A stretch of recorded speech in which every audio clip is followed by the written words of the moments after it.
بسم اللہ الرحمن الرحیم. میں ہوں طاہر جمیل خان. ناظرین، آج ہمارے ساتھ موجود ہیں چیئرمین پاکستان تحریک انصاف اور سابق وزیر اعظم عمران خان صاحب.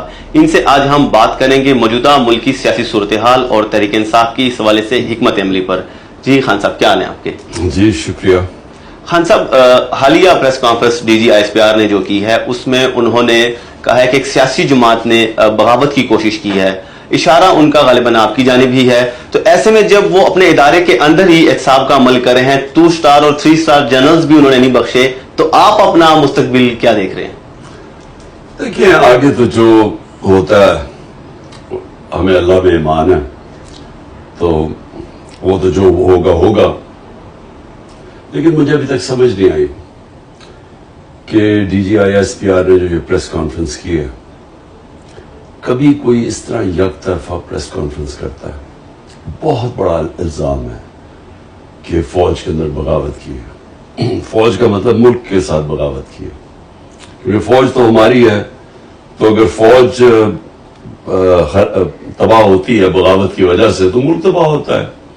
تو ہماری طرح کے لوگ جن کا جینا مرنا پاکستان میں، جنہوں نے کوئی لندن اور سارے دنیا کے باہر مغرب میں بڑے بڑے محلات نہیں بنائے اور جن کے بینک اکاؤنٹس باہر نہیں ہیں، جنہوں نے یہیں رہنا ہے، تو ہم تو سوچ نہیں سکتے کہ اپنے ملک کو ہم کمزور کریں فوج کو کمزور کرتے ہوئے. تو مجھے اس پریس کانفرنس کی سمجھ نہیں آئی کہ 9 مئی کو ایک ایونٹ بنا کے اور کوئی انڈیپینڈنٹ تحقیقات نہیں ہے. دیکھیں نا، ساری دنیا کے اندر، یورپ میں، امریکہ میں، انگلینڈ میں کوئی حادثہ ہوتا ہے، ہمیشہ اس کی انڈیپینڈنٹ انویسٹیگیشن ہوتی ہے. کوئی ابھی تک انڈیپینڈنٹ انویسٹیگیشن نہیں ہوئی. ایک یک طرفہ بیان آ رہا ہے کہ جناب تحریک انصاف نے سب کچھ کیا، ہم نے جلایا، ہم نے اٹیک کیا، ہم نے فلانا کیا، ہم نے آگے لگائی. لیکن کوئی، ہمارا اور موقف ہے، ان کا اور موقف ہے، کوئی انڈیپینڈنٹ انالیسس کیا اس کے اوپر. اور ہمیں تو تعجب یہ ہے کہ ایک پارٹی 27 سال سے جس نے کبھی کوئی آرسن یعنی جلانے میں کوئی نہیں کیا، کوئی ہم نے کہیں فوجی عمارتیں چھوڑے جو 2-3 ہوئی ہیں، ریڈیو پاکستان بھی جلایا گیا، ہماری کوئی تاریخ نہیں ہے اس طرح کرنے کی. جب مجھے گولیاں لگتی ہیں تب تو سب سے زیادہ قتل کرنے کی کوشش کی جاتی ہے، تب سب سے زیادہ رد عمل آنا چاہیے تھا، تب بھی کوئی ایسا نہیں ہوا. تو یہ جو یک طرفہ سرا ہوا ہے اور کوئی بات نہیں کر رہا کہ 25 لوگ اس دن شہید ہوئے. 16 کے ہمارے پاس پوری ڈیٹیلز ہیں. جو باقی 9 ہیں ان کے لوگ اتنے ڈرے ہوئے ہیں کہ ہمیں وہ بتا نہیں رہے، یعنی وہ چھپے ہوئے انڈر گراؤنڈ چلے گئے. 2 کی ٹانگیں چلی گئی، دونوں ٹانگیں کٹ گئی، اور ایک پیرالائز ہو گیا، یعنی ریڑھ کی ہڈی پہ گولی لگی، وہ بالکل پیرالائز ہے. 50 کو گولیاں لگی. ابھی تک کسی نے بات ہی نہیں ان کی. دیکھیے، کسی ملک کے اندر آپ کے لوگ جب اس طرح ان کو شہید کیا جاتا ہے، نہتے لوگوں کو، کوئی چانس ابھی تک کوئی نہیں بتا رہا کہ کہیں ہماری طرف سے گولی چلی ہے. اگر بغاوت ہوتی ہے، کوئی عام ہوتی ہے، آپ فوج کے خلاف بغاوت کر رہے ہیں، اس کا مطلب کہ آپ کے پاس کوئی ہتھیار ہوں گے، آپ نے کوئی اٹیک کیا ہوگا، کوئی پلاننگ ہوگی. کوئی ایسی پلاننگ ہے؟ تو کیا نہتے لوگوں نے فوج کے خلاف بغاوت کیسے کر ڈالی تھی؟ خان صاحب، آپ پرائم منسٹر ان ویٹنگ سمجھے جا رہے تھے، لیکن 9 مئی کے بعد پارٹی کا جس طرح شرازہ بکھ رہا ہے تو آپ اقتدار کی دوڑ سے باہر ہوتے نظر آ رہے ہیں. کیا اب آپ کے پاس پلان ہے کہ آپ دوبارہ سے وہ مومنٹم حاصل کریں؟ دیکھیں، ایک چیز بہت ضروری ہے سمجھنے کہ پولیٹیکل پارٹی جو ہوتی ہے نا، وہ صرف ایک وجہ سے ختم ہوتی ہے، اس کا ووٹ بینک ختم ہو جاتا ہے.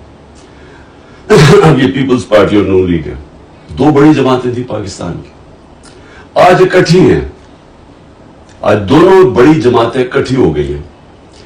اس کے اکٹھے ہونے کے باوجود 37 بائی الیکشن ہوئے جو پچھلے چند مہینوں میں، 30 جیت گئی ہے تحریک انصاف. تو اس کا کیا ہوا پھر؟ کیونکہ ان کا ووٹ بینک ختم ہوتا جا رہا ہے. اکٹھے ہو کے بھی ایک جماعت کو نہیں ہرا سکتے. پوری اسٹیبلشمنٹ کی بیکنگ، پولیس ان کے ساتھ، انتظامیہ ان کے ساتھ، الیکشن کمیشن ان کے ساتھ، پھر بھی 37 میں سے 30 الیکشن ہار گئے. اور اتنے خوف زدہ ہیں کہ جو جب سپریم کورٹ نے اناؤنس کیا ہمارا پنجاب کا الیکشن 14 مئی کو، ان سب نے مل کے الیکشن سے بھاگ گئے. سپریم کورٹ کا فیصلہ، آئین کی خلاف ورزی کی. کیوں؟ کیونکہ ڈرے ہوئے ہیں ہارنے سے. تو پوائنٹ یہ ہے کہ جماعت تو تب ہارتی ہے جب اس کا ووٹ بینک ختم ہو جاتا ہے، اور جب اس کا ووٹ بینک ختم ہو جاتا ہے تو اسٹیبلشمنٹ اس کے ساتھ کھڑی ہو جائے، وہ نہیں جیت سکتی. تو تحریک انصاف کا تو اس وقت ووٹ بینک عروج پہ ہے. یہ جو بھی ہو رہا ہے، آپ جتنا ہمارے پہ ظلم کیا جا رہا ہے، یہ انتقامی کارروائی کی جا رہی ہے، 9 مئی کا بہانہ لگا کے ہمارے 10,000 لوگوں کو جیلوں میں ڈال دیا ہے، سینئر لیڈرشپ جیل میں ڈال دی ہے.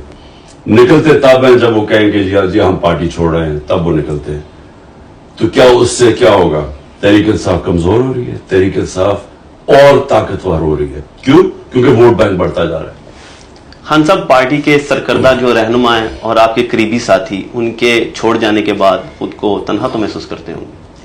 دیکھیں، میری ایک مشن ہے.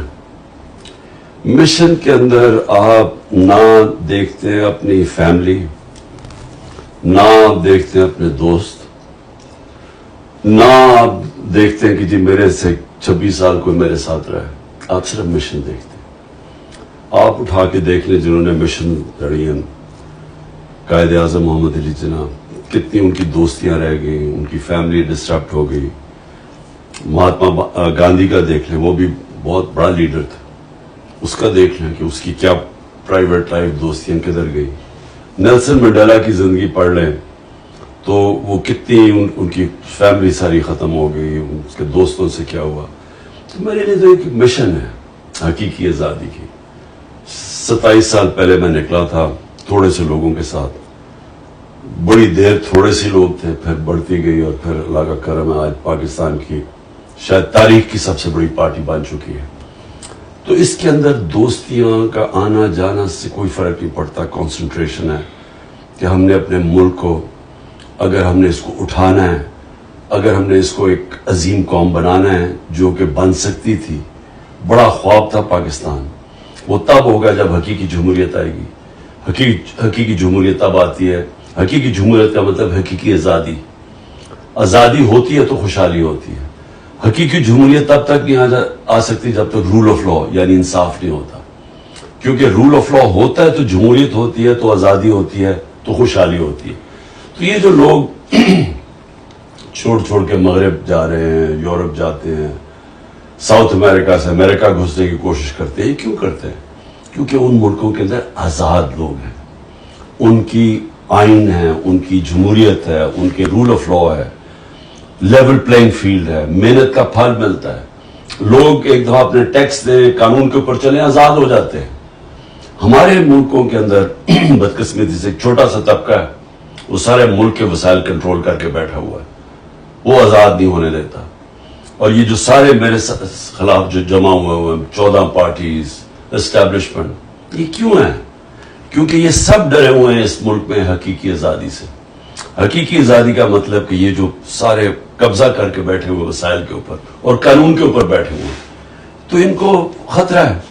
خان صاحب، آپ کے پرانے دوستوں کی نئی جماعت استحکام پاکستان پارٹی کو کس نظر سے دیکھ رہے ہیں آپ؟ دیکھیں، کبھی بھی پاکستان کی تاریخ میں کوئی آرٹیفیشل پارٹی چلتی نہیں ہے. زندگی میں کوئی شارٹ کٹ نہیں ہوتا. یعنی میں اگر یہاں تک پہنچا ہوں تو 27 سال کی سٹرگل ہے.